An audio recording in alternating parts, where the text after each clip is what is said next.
Hello and welcome to this very special edition of Inside the Piranha Club. Today we are joined by our first ever guest, Simon Lazenby, the long-serving lead presenter of Sky Sports F1.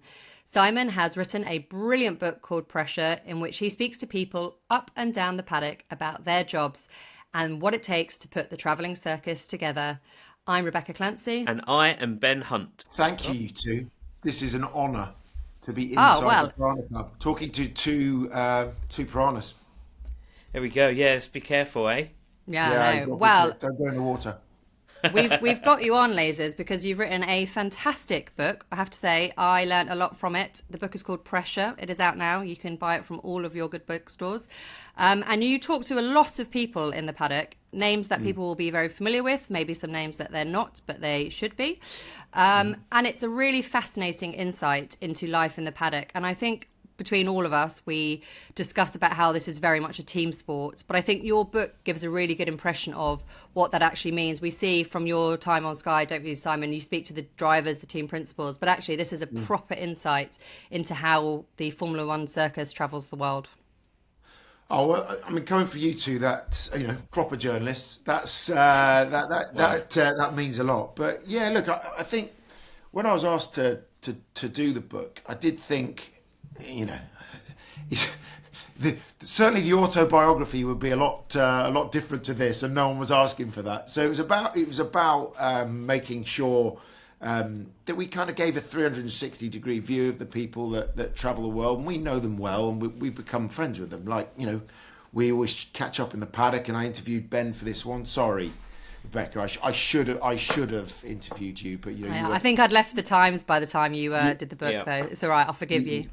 Okay, fair enough. But it was just about, I suppose, the human engine of Formula One is the best way to describe it, because there's so many cogs in that make up these teams, and I mean outside of that as well. It's about everybody in the paddock has to be operating at the top of their game to get the best out of the cars, and that's the same in journalistic terms, or for the chefs, or for the logistics team, or for the performance coaches. It's basically everybody, or as many people as I could cover off in the space of one book. I was just pleased to be able to have those conversations and kind of give a bit of credence to the unsung heroes and heroines. We share the same publisher, don't we? And editor, I believe. So, look at you, Ben, plugging your book. Any opportunity? No. But what I wanted to ask you was how you found the process of writing a book, because as someone who writes stories every day, I found it quite different to go into that long form. 80,000 words all of a sudden seems incredibly daunting, but I also found that my best time for writing was sort of late at night, and I'm curious as to how you found it. I have no such luxury with two young kids as to pick and choose when to do it. But I was fitting it in and around. I do quite a lot of other stuff as well. I have a production company, and we do films as well. So it was I almost felt I'd overstretched myself last year when I took on this, and realised once I started writing it that actually a book is kind of like scaling Everest. So I started, then I found myself overwhelmed by it, and our publisher, Ben Lorna, yes. I'm afraid to say I had to push it back by 6 months because I just had too much on. But they were really understanding, because I think it's important to get everything that you want and need down on paper in the best possible way, and going through the whole editing process. And I mean, I was interviewing people, as you know, for about an hour at a time, or an hour and a half, whatever, just to get an essence of their job, what that means, that everything really. And then you have to transcribe it, although there's transcription tools to do that, and then it's about piecing it all together. So it is a journey, but when you get to the end, you do feel like you've climbed a mountain. So at the very least, even if it sells no books, you can go, well, I've written something. It's quite nice when you get that first one through the post, isn't it?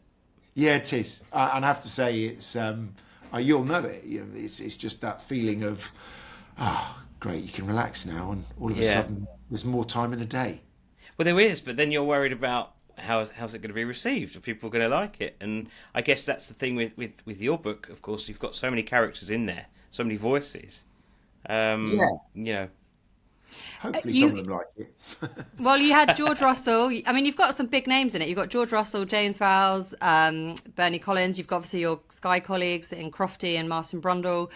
It is absolutely jam-packed. Who were your favourite people to speak to? Am I allowed to ask that question? You're probably not allowed to Yeah, answer you it. can. I mean, I learned so much from talking to everybody. It didn't really matter. I think actually for me, in my role with Sky F1, it was about learning stuff as well.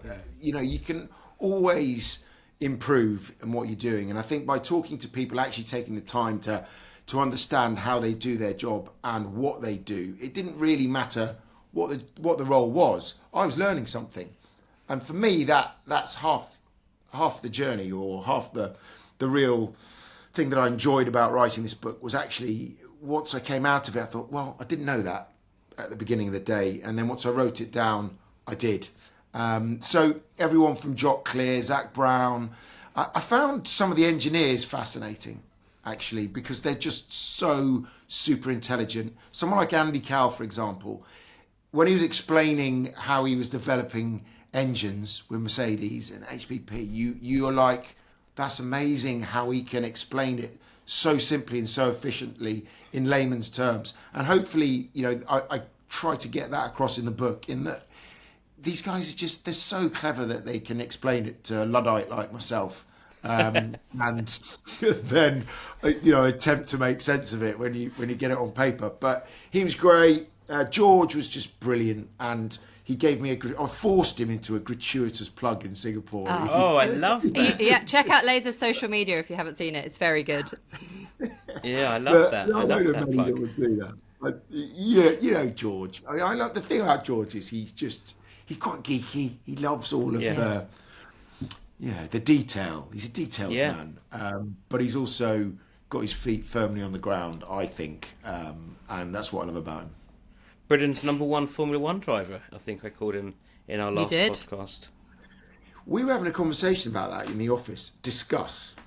Yeah. I think currently, at the moment, I think he is the second best pound per pound driver on the grid. Yep, I agree. Behind I Max agree. Verstappen. Yeah. Okay, so here's the question. We discussed this in our last pod. If George Russell was in that McLaren, would he be leading the World Championship? Yeah. I just think he's come on so much, Yeah. don't you? He's one of those drivers that's just consistently improving.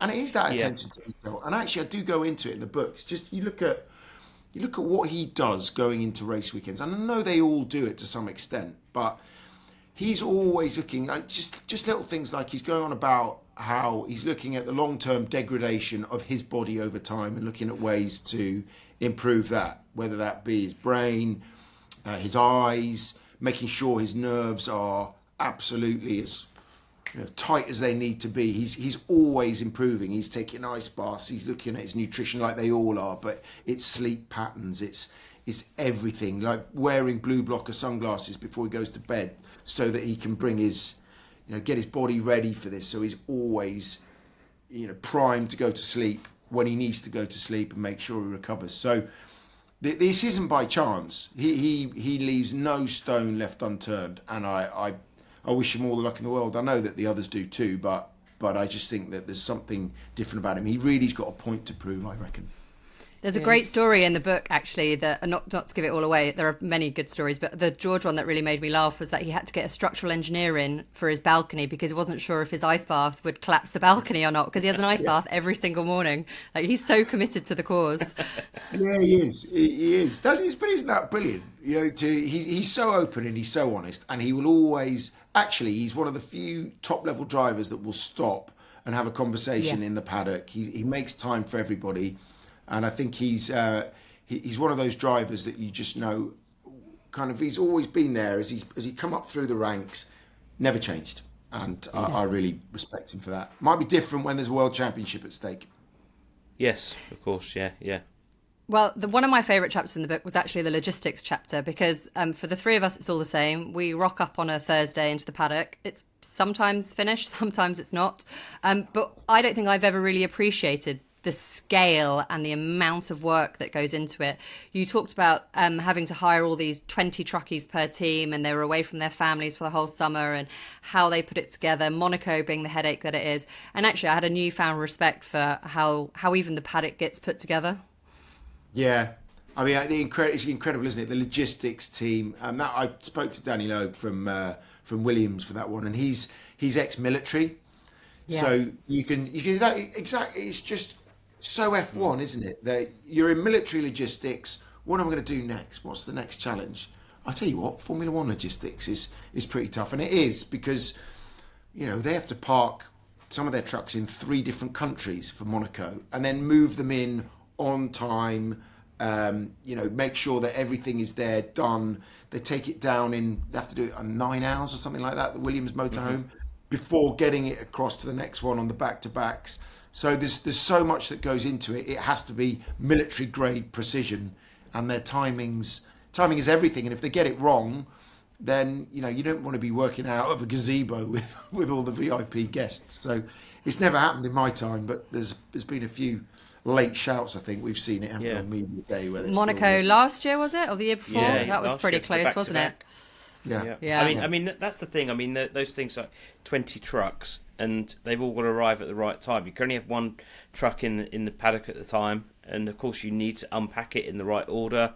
I mean, it is phenomenal, the effort that goes into it. What happens if on the way to the next race, it gets a puncture, it's all out of line. You know what I mean? It's just crazy, isn't it?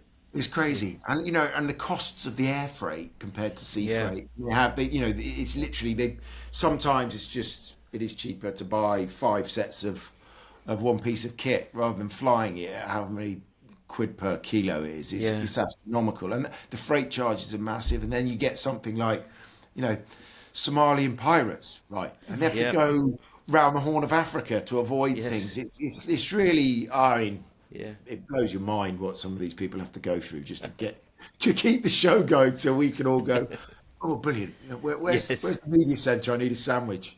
You mentioned sandwich. Food. Segue. Okay. Yeah. Oh, yeah, good. Okay, go on then. Who does the best food in the paddock?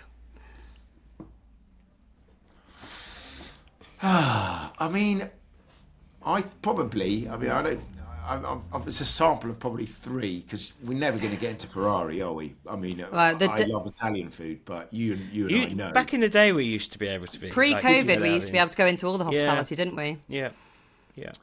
And now it's not. Matt Bishop said that the best bit of Formula One comms you can do is feed journalists breakfast. And Martin he was Whitmarsh right. said to him, why are they all in here? What's going on? He goes, it costs you £2.50 to give them a full English breakfast, and then they might write something nice in the Sun or the Times or the News of the World. It's like, that's cheap comms. Come on. Easily swayed. He was right too. We always think all we ever think about is our stomach, isn't it? Yeah.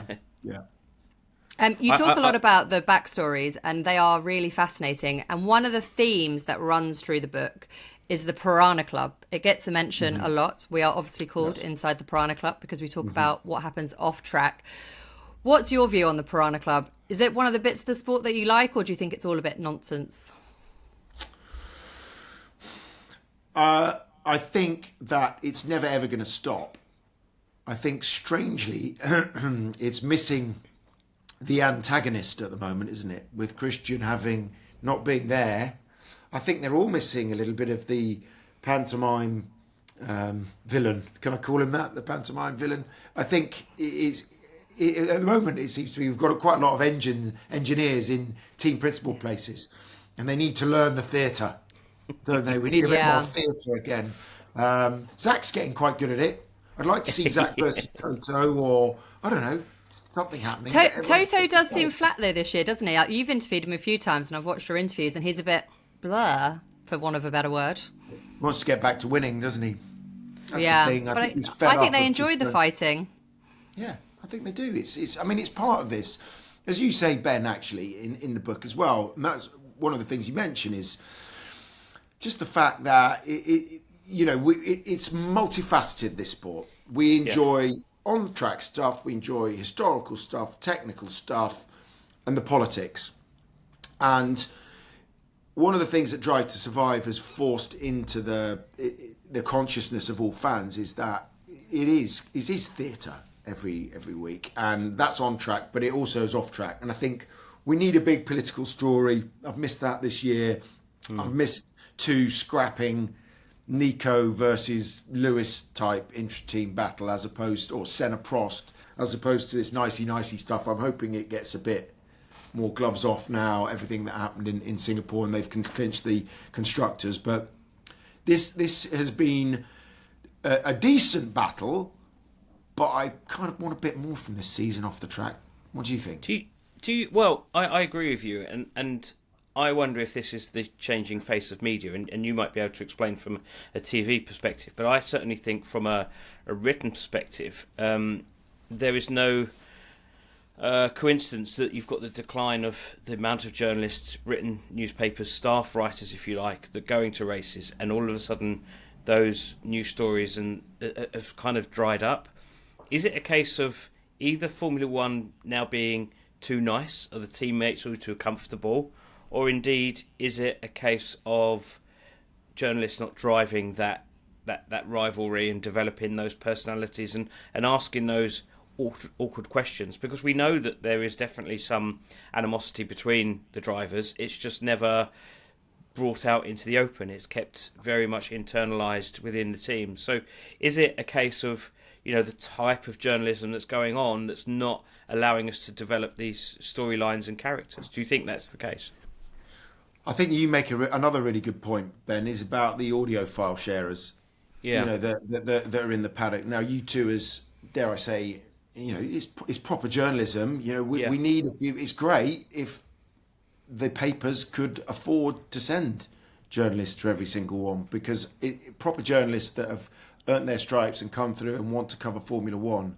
I'm not doing those down that are writing stories off the back of audio file sharing, because they want to be involved and this is probably their route to get a foot in the door. But I think that whole investigative side of things, and I interviewed Jonathan McAvoy for this, and Andrew Benson and Tom Carey as well, but those kind of senior journalists who've been there, seen it before, and looking to sniff out the stories, it'd be great to have more of that. And I just think that the message gets really almost too carefully managed now by press officers. I agree with you. It's just sanitized, isn't it? And that's the same across all sport. Is that the message is so carefully managed now because the stakeholders have so much at stake. That's why they're stakeholders. That you can't be selling negative messaging, or so that's the messaging that's coming across from the press officers and the teams themselves. But great, let's open it up. Let's try and tell the stories that people want to hear a bit better.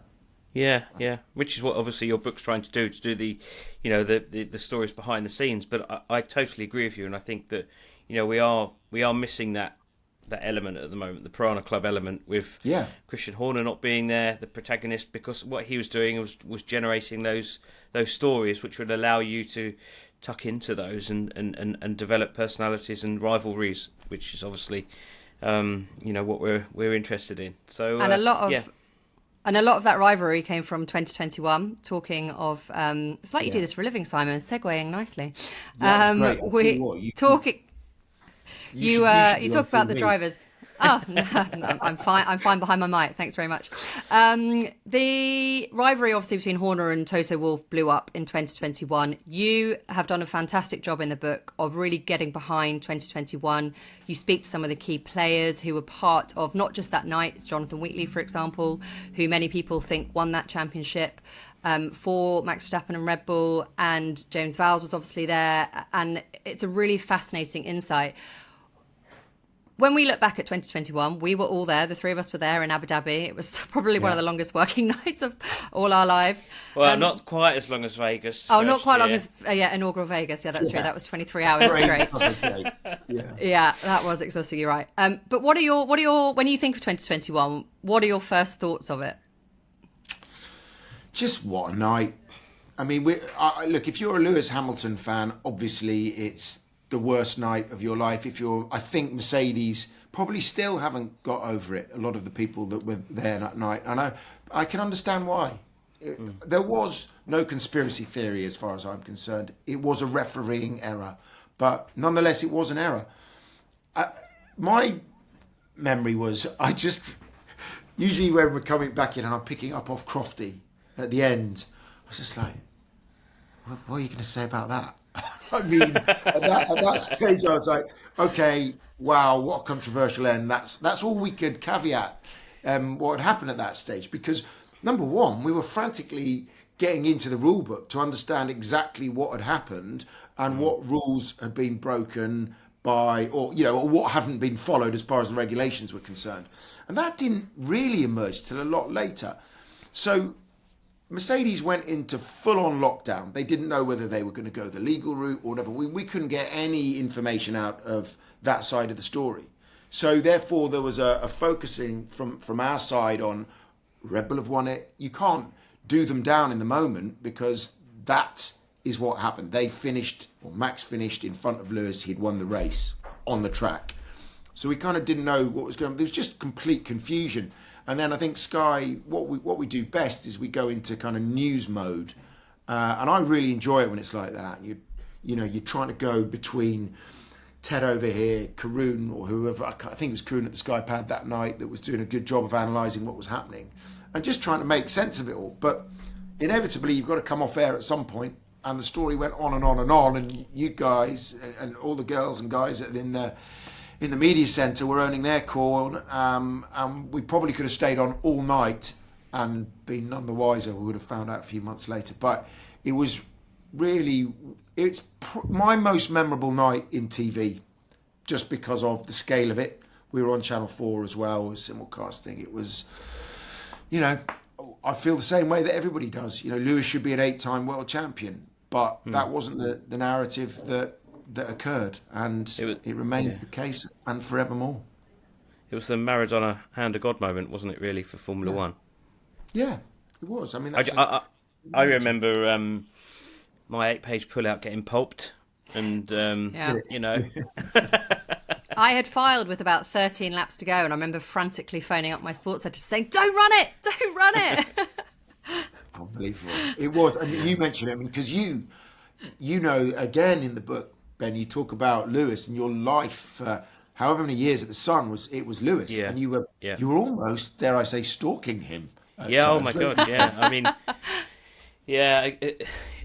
I'm writing another book now about Lewis, and there was, during my time 12 years at the Sun, there was rarely a day where I didn't know where he was, and I used the it was handy because he had the candy red jet. And you could track him where he was going, but I knew everything about him, where he was going, who he was with, and you do form a relationship, an association with a particular driver. I see it with you guys as well on Sky, and there's definitely, people accuse you of being a British bias, but then ultimately you're a British outlet, and you're Sky F1 first and foremost. And I think that's probably where people don't really understand the fact that you're also the world feed, and you're getting broadcast in lots of different countries. But of course, your focus, like it would be for Rebecca and I, and who you're writing for, is a British audience.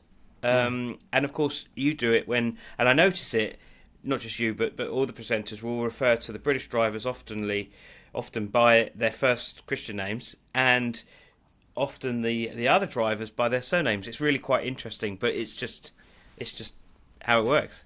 Well, we do try not to. Yeah, we try not to. And actually, I made this point on the Sky F1 podcast yesterday, but it got cut out, so I'll do it again. Leave it in, Miles. It's just like we know that there is no chance McLaren are favouring either driver, because we know Zach and we know Andrea and we know the teams. Both sides of the garage are going to favour their boy, but that's as far as it goes. They're not.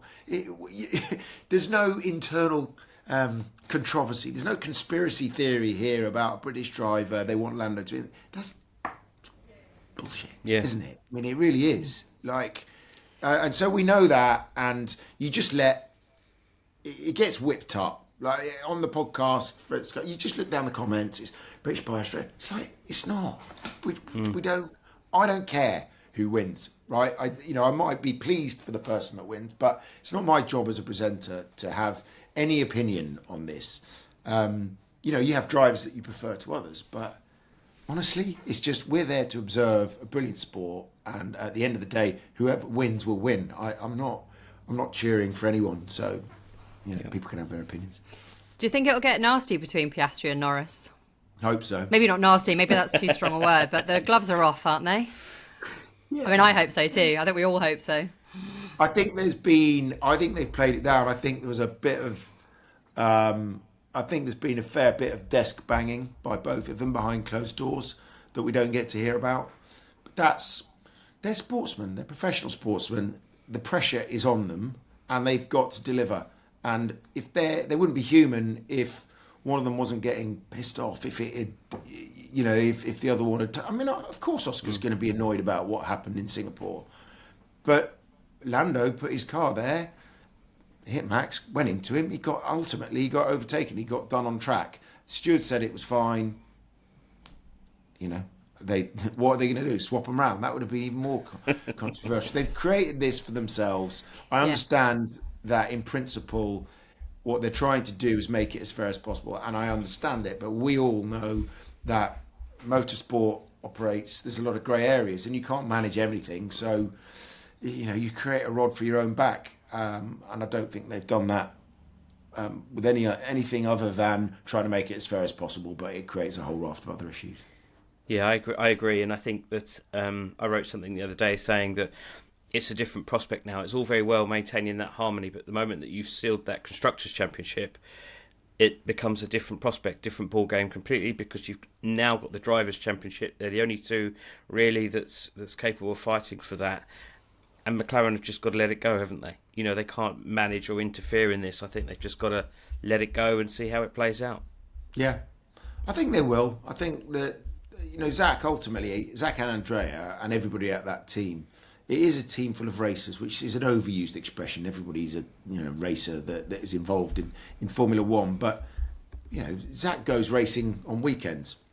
And he was talking about something the other day. I can't remember what race he was in, but I was with Brundle and he came up and he went, that guy, and he'd got really annoyed with someone who it's the same. You're going to have on track spats. Just deal with it.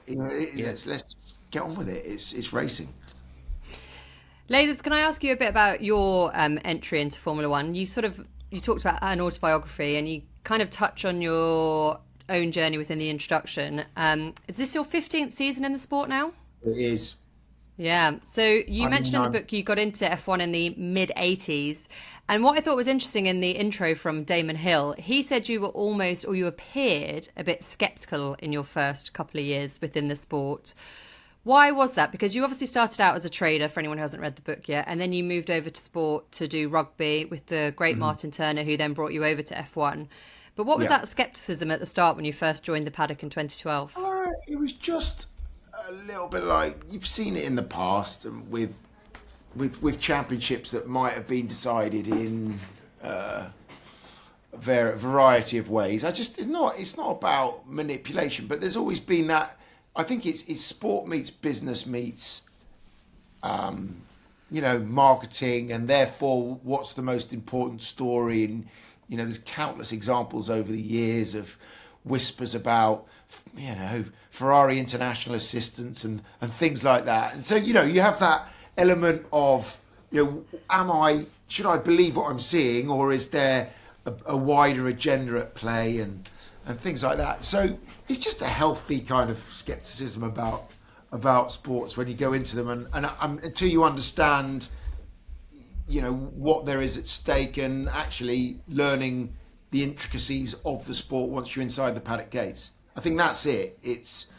I think I go about life like that. Maybe that's the wrong way to do things, but I have to be in it and understand it to truly believe things, I think. Maybe I just don't take value. I'm not sure that's a good trait or a bad trait. Well, I'm going to ask Ben the same question. You two started the same year, 2012. Did it take you a while, Ben? It did, yeah. I mean, I the furthest flight I'd ever done until that trip to Australia was like 4 hours to Tenerife or something, and I remember I remember thinking, oh my god, what happens like on these long flights, and not really knowing. And Bec, I told you about this, that I used to have this recurring nightmare of the race starting and me being stuck on the grid, and that's still very much in my mind. I always like to get off the grid before the race, before the anthems, ideally, because I just have this fear of being stuck. And I just remember my way to Australia for that first race, and just reading everything to try and absorb it, to sort of try and get up to speed. I'd done the winter tests.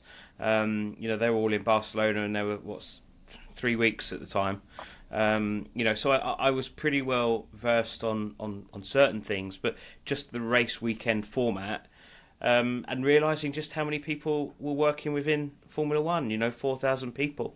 I think that was pretty much the probably most overwhelming thing. I'd come from a football background, and the only thing you needed to worry about were players, managers, and the press officer, and then all of a sudden there's a lot more people, and trying to learn and remember people's names, who was important, who wasn't, and just trying to get my head around that. So a lot's changed. I was going to ask you, Simon, what your favourite race was in all those years. I have do you know what's really weird? I have this short-term memory whereby I go to a race weekend. I remember absolutely everything that I need to do. It's weird. My brain is a bit weird like that, and then I wipe my hard drive so I can do the same thing. But I mean, sometimes you can ask me who's won a race from 2 weeks ago. I'm like, I can't remember. I'll be fine once I've looked it up. But it's just, I remember what I need to know and retain what I need to know up top. So when I go on air, I've got just what I need to retain at the very forefront of it, and then I forget. I mean, I can't look past 2021 in terms of the scale of the race. And one thing with Formula One, is that when you get something like that, because I often think that actually in the sports pages it's not covered off as well as any of the other sports. But yet when there's a big race like that, it's front page as well as back page news and everything in between. And that's kind of a weird vagary of the sport like that, and certainly coverage, is that when you get something that's seismic scale, it gets proper. It really does get proper coverage. It does, and scandals as well, obviously. And scandals, and which one do I remember? I mean, I do go back, and I wasn't actually even in the sport at the time, but I remember, Canada and Jenson Button and the longest race of all time, just because I was watching it from home. So that's a decent race. I always remember, was it Barcelona with Nico and Lewis coming together? 2016. But I mean, the wacky race, as I said, wipe my hard drive and move on to the next one. How did you find going into the paddock then? You talked about how you like to get to know a sport before you can really sort of get into it. Did you find it friendly? Because obviously it is called the Piranha Club. It gives this impression that it's quite a closed environment. But what did you think when you first walked in for the first time? Luckily you've got your Sky colleagues and you're a team, and we were a big team when we first started. I mean, we were bringing more people to the track than I think some of the actual teams. 84 people. 84 people you had in your first season. Like. And we had a studio. I remember doing a story on it, and the fact that you'd all turned up in like outfits as well, like a race team, like you do now. But of course, that was a little bit unprecedented for the rest of the broadcast teams. Everyone, BBC just turned up wearing their own clothes and whatnot, and yet Sky came in, and all of a sudden there was more people than in an F1 team, and you all had these wonderful outfits. Yeah, I mean, it was again, that was Turner in the days where budgets were a bit bigger, and everything they knew it. Every other broadcast was like, watch that, ratchet down, and it does, because it's like everything. It's just you learn how to do stuff, you get more efficient, etc., etc. What did I think when I walked through the paddock gates? Great, I've got all the backing of that. I think there was a lot of scepticism because we're Sky and we're pay TV and we're up against the BBC at the time, who'd done such a great job and had a really good team. Just had to focus on it. I had a difficult first couple of years, I think, just trying to find my own feet, making a couple of errors on air and off. And it's just the nature of it. I also think it takes 2 or 3 years, I mean, you tell me if you had the same experience, for the key people that have been there to trust you and to understand that what you're trying to do is tell the story in the right way and make it entertaining for the public, and also not stitch anybody up. We're not here to do that. We're here to do journalism, broadcast journalism. And Sky, I've been very lucky to have had, what year is it now? 27 years or something like that with them. And I'm very grateful. You know, they've been great to me, and they've stuck with me, and I love what I do, and it is an addiction, and I wouldn't swap it for anything. When I was doing rugby, this was days before I was married and had kids. I was doing something like 42, 43 weekends a year.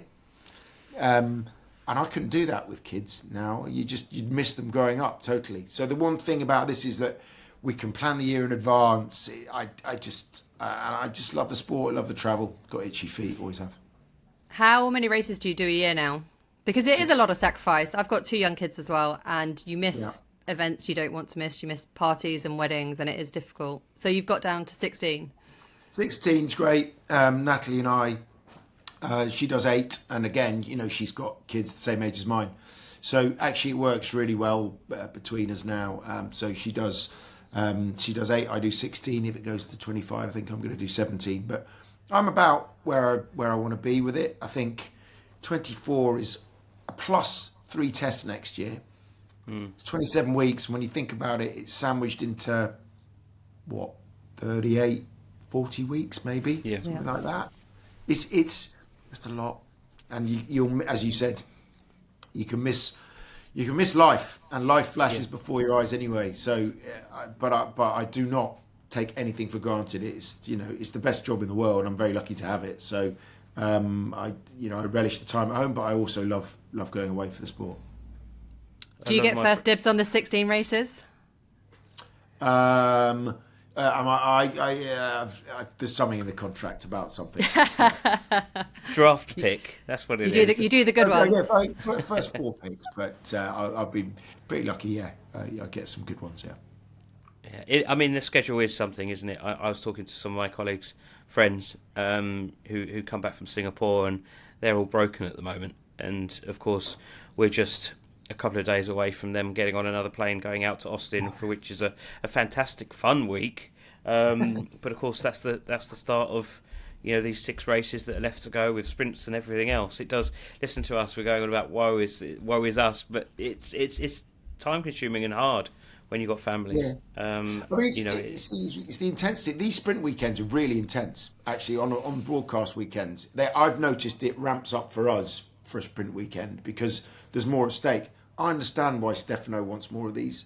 I'd say it's a better format. I know people think it's a bit contrived, but at the end of the day, we know from our viewing figures that a sprint weekend gets more on a Friday. It just does easily. Double, maybe even triple sometimes on the Friday part of it. So why would you not want to do that? Ultimately, that's going to win out.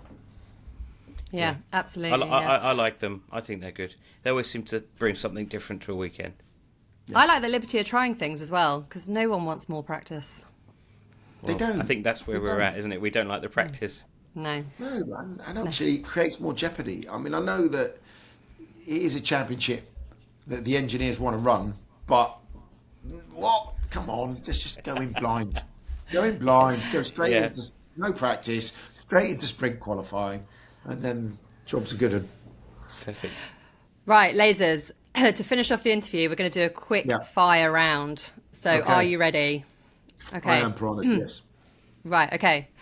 So, favourite driver of all time or currently? All time. I like Alonso. Oh, you've got a cat behind you. Is that why you've got his cat on the shelf behind you? Got a cat behind me. That's not. Yeah. I do. Come on, Alonso. Okay, right. Sorry, we've already digressed on the quick fire. Which team has the best hospitality? Mercedes. Yeah. Favourite track? Silverstone for the track, Budapest for the weekend. Oh, good. Favourite pizza topping? I've recently moved it. I can't believe I've done this because I used to say it was disgusting, but because Ted used to do it. But I've recently become a tuna lover. But I also like, the Diavola. I know it doesn't sound good. Believe me, trust me. Get that, you'll be happy. No, banana. Ben, Banana's don't the way. Ben's Banana. favourite is banana, yeah. Yeah, don't knock it. No. Favourite restaurant anywhere in the world? Nando's Wimbledon. Solid. Solid. Favourite- Pre-AFC or post-AFC, Ben, because we're both Yeah. AFC Wimbledon fans. We are, yeah. Doing all right at the moment, aren't we? It's all going rather well for our 5 football wins club. on the spin. Yeah, look at this. Look, from Wembley, that is. That's from Wembley. That is from Wembley. Favourite bar anywhere in the world? Any. Favourite bar anywhere in the world? Sorry, I said any, but it's not. Any. And I'm going to go. I'm very loyal. I'm going to go the Hand in Hand, which is at the top of my road in Wimbledon. I remember Good a very choice. good night That's out a- with you in that is- Tokyo. Oh, I reckon. I remember. I was going to bring this up actually earlier, but Itaewon. I remember when we did the South Korea Grand Prix, we had a good night out there. Do you remember that? That we had that one night out. I think most of Mercedes was there as well, or was that? That was that night. Kind of in the street with music. That's playing. it. Yeah. On the decks, lovely. Love that. Yeah. Great. Okay, favourite airline? Qatar. Actually, Yeah. they're very good, but Qatar. Beer or wine? Beer. Favourite part of an Specifically F1? Courage Directors, which you can get at the Hand in Hand in Wimbledon. Favourite part of an F1 weekend?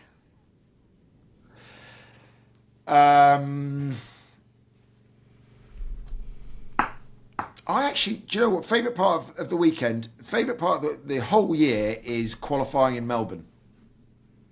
Yeah. Oh, I love that. yeah, good one. Good Assuming shout. it's the season opener, you mean? Assuming it's the season opener, that's Yeah. the best session of the year.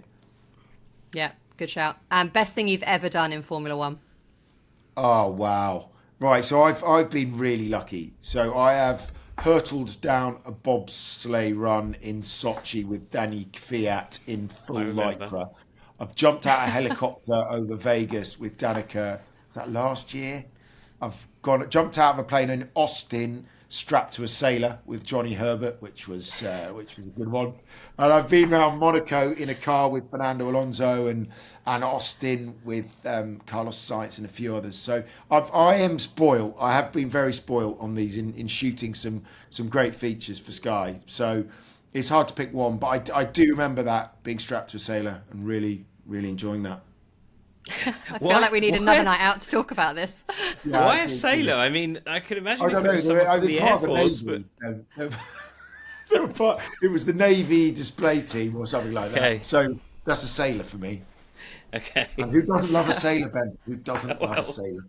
Particularly being strapped to one. There you go. Yeah, exactly. Right, and on that note, Simon Yeah. Lazenby, thank you so much for joining us and being our Thanks. first ever guest on Inside the Piranha Club. Am I the first ever guest? First ever, yeah. Can I We are honoured to therefore- have you. Actually, I wore this on purpose because I thought, hold on.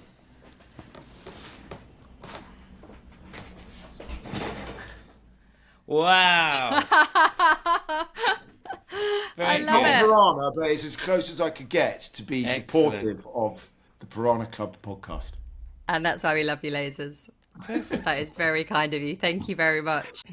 A huge thank you to Simon Lazenby for joining us on this special edition of Inside the Piranha Club. If you have liked this, please do rate and review us. And if you want to get in contact with us, ask us any questions, all our socials are at Inside the Piranha Club. But until next time, thank you very much.